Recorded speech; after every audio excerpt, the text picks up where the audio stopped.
This was an important and difficult moment in Canada's history, and it's important that the right lessons be drawn. We're not even halfway through the Emergencies Act inquiry, but already we've heard hours of testimony from more than 20 witnesses about those 3 weeks protesters occupied downtown Ottawa. Are we any closer to learning whether those emergency powers were needed to end it?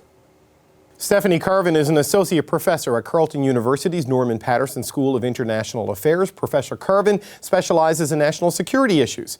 And Leah West is an assistant professor at the Norman Paterson School of International Affairs, and she specializes in national security law. Both are in Ottawa. Thank you for joining me.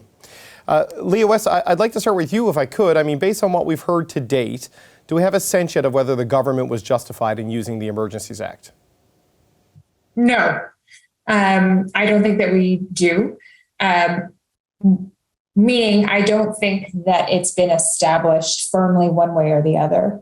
What we do know is that there was a lot of chaos on the ground and inefficiency and ineffectiveness in policing in Ottawa, which I think anyone who lived here could witness. But we don't yet know definitively, to my mind, based on the evidence put forward, whether or not this matter needed to be resolved by the federal government in invoking the Emergencies Act. Stephanie Carvin, same question to you. What's your sense of where things are on that question? Yeah, I agree. I mean, the sense that I'm getting is, to what extent does police chaos necessitate the Emergencies Act? Police chaos plus, I should say, the absence of the province, which now seems to be a rising theme from a lot of the testimony that we've heard. But that's not necessarily what the Emergencies Act says. But it's going to be a question that I think Justice Rouleau is going to be having to deal with when he's formulating his answer. You know, Leah West, one of the things that keeps coming out is police forces saying we didn't need the Emergency Act. We hadn't exhausted all of our policing options, though they were very quick to use the Emergencies Act once it was invoked. Were police options not exhausted? Because it seems like a lot of them weren't even attempted. I mean, this is sort of the question here, right? It's like they could have resolved it with the existing authorities. Why weren't they using those authorities to clear the streets of Ottawa? I think that was the question I was screaming at the top of my lungs for 3 weeks during all of this, was because there were so many measures that could have been deployed to clear the blockades that weren't being used. Primarily, your standard criminal law and bylaw enforcement. But even once the blockade became entrenched and it required more robust, operational planning to remove the blockade and additional measures, the provincial emergency measures legislation, which was invoked the Friday before the federal Emergencies Act was invoked. There are a lot of tools in that toolbox that no one ever reached into. And to my mind, the reason why has never been answered. You know, Stephanie Carvin, to pick up on Leah West's point that there were bylaw and criminal code things that could have been enforced, we've seen testimony that bylaw officers were told not to ticket so as not to inflame and not to be put at risk of physical harm. Police officers told not to arrest or seize jerry cans of gasoline because they were being swarmed and it wasn't safe. So help me understand this contradiction, if you can, of police forces saying we had the means to do it, but at the same time telling their on-the-ground officers, don't use the tools you have. Yeah, I mean, it's not just that, but it's also in testimony to Parliament earlier this year. We saw OPP officials basically say that, yes, the Emergencies Act was useful. Now, useful is different than necessary. We should be very clear about that. But yeah, I mean, I don't know. I have this sinking suspicion that what we're seeing this week is really an attempt by the police not to wear the invocation of the Emergencies Act through their own incompetence, right? Like their inability to use many of the tools that Leah's talked about, the ability to actually just hand out tickets in a kind of an effective manner, or to stop jerry cans without being swarmed, like all of these things. So what we're seeing now is the only thing that the different police forces involved in this operation seem to agree on is that it's not their fault that the Emergencies Act was invocated, right? I mean, I think that's kind of one of the themes of the testimony. But I mean, like, I know it's not good television to be in radical agreement with the person you're sitting with, but I mean, Leah's right. I mean, there were so many tools that just weren't used. And so, for the police to then come out and say, well, we hadn't used all of them yet. Well, how much longer did you want to take to use them? Because the citizens of Ottawa were pretty much fed up by that point.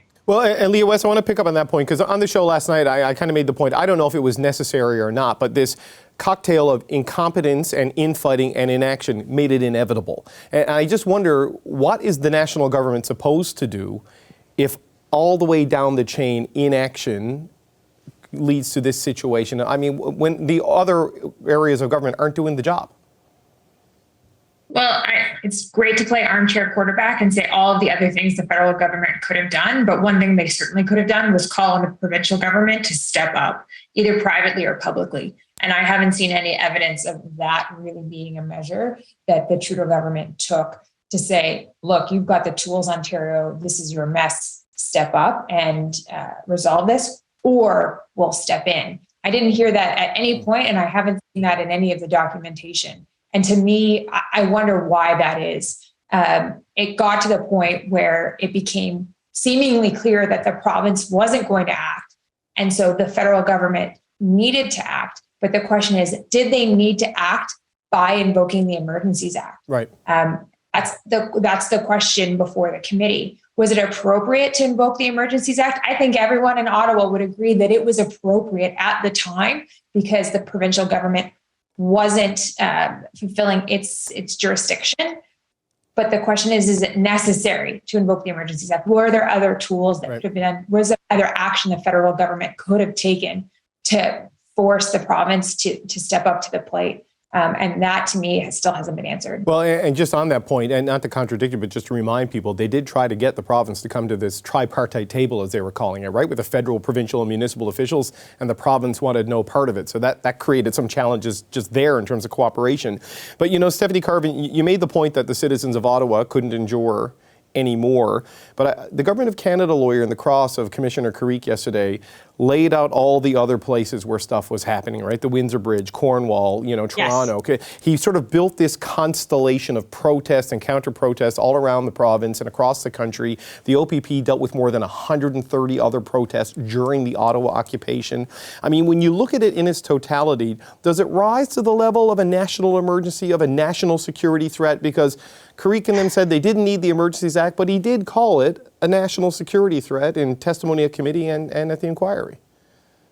Yeah, I mean, this is the $1 million question. I mean, you're right. It wasn't just Ottawa. It was the fact that you had, our major economic corridor with our largest trading partner, right? The United States, which is our economic oxygen, effectively cut off at several very important choke points, right? You had protests not just in Ottawa, but there were multiple ones in British Columbia.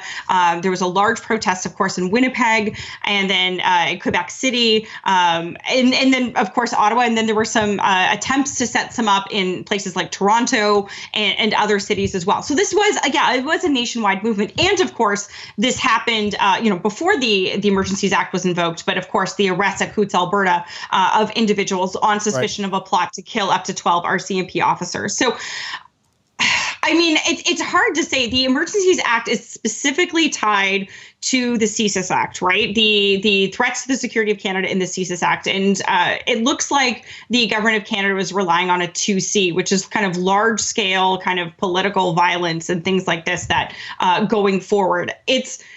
It could be reasonable. One of the things I would have liked to heard is the full testimony from the Canadian Security Intelligence Service. Right. The Judge Rouleau has now said that he's going to hear that testimony in private, although he said he may make that testimony public if he feels it's not really that secret.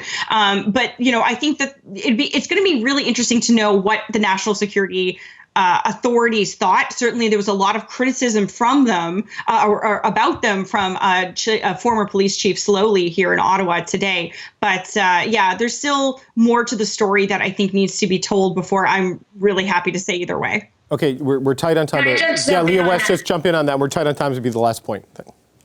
Yeah, this is the critical point from a legal analysis standpoint. A national emergency that is a public order emergency can't just arise from incompetence in various municipalities and provinces. It has to arise from a threat to the security of Canada, which is a defined term and in the CSIS Act, and it typically means terrorism or violent extremism. So the national emergency has to arise from that, not incompetence, to meet the threshold for invoking the act. Now, whether or not we should go about changing the legislation to account for incompetence down the road, I think everybody may be in agreement with that. But that's not what the legal threshold was at the time the government invoked the act. I think calling incompetence a national emergency opens a can of worms for the entire country. I'd like to thank you both for your confidence on the matter. Stephanie Carvin, Leah West, thanks so much tonight. Cheers. Thank you. Hi, I'm Vashi Capellos, host of Power in Politics. See more of our show by subscribing to the CBC News channel or click the link for another video.